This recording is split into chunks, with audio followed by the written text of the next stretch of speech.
The CDRI arose from a global vision.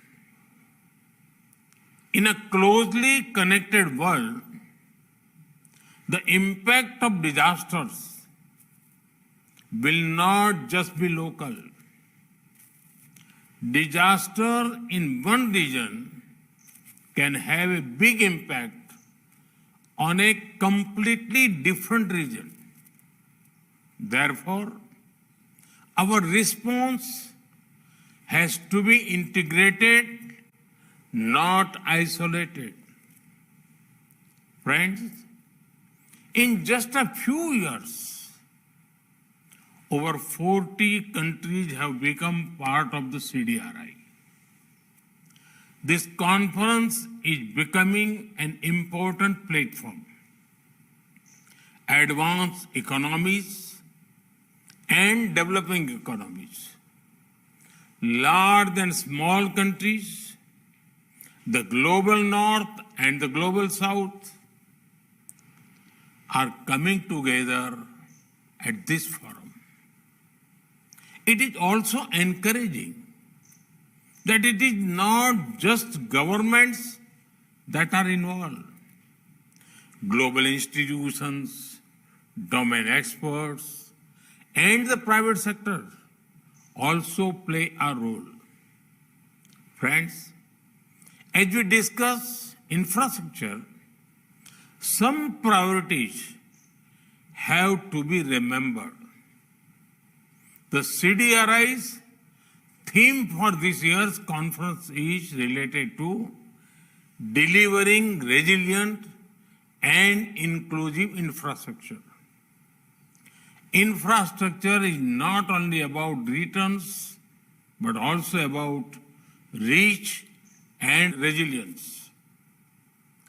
Infrastructure must leave none behind and serve the people even during time of crisis. Further, a holistic view of infrastructure is needed. Social and digital infrastructure are as important as transport infrastructure. Friends, during disasters, it is natural that our hearts go out to those who are suffering. Relief and rescue take priority, and rightly so. Resilience is about how quickly systems can ensure the return of normal life. Resilience is built in the times between one disaster and another. Studying past disasters and learning lessons from them is the way. This is where the CDRI and this conference play a key role. Friends, each nation and region faces disasters of different kinds. Societies evolve local knowledge related to infrastructure that can withstand disasters. While modernizing infrastructure, such knowledge needs to be used intelligently.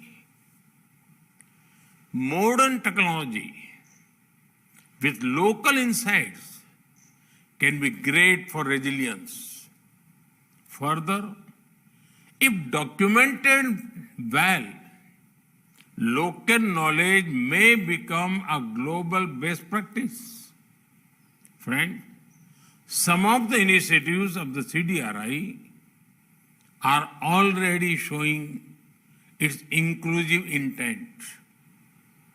The Infrastructure for Resilient Island State Initiative for IRIS benefits many island nations. These islands may be small, but every human living in them matters to us. Just last year, the Infrastructure Resilient Accelerator Fund was announced.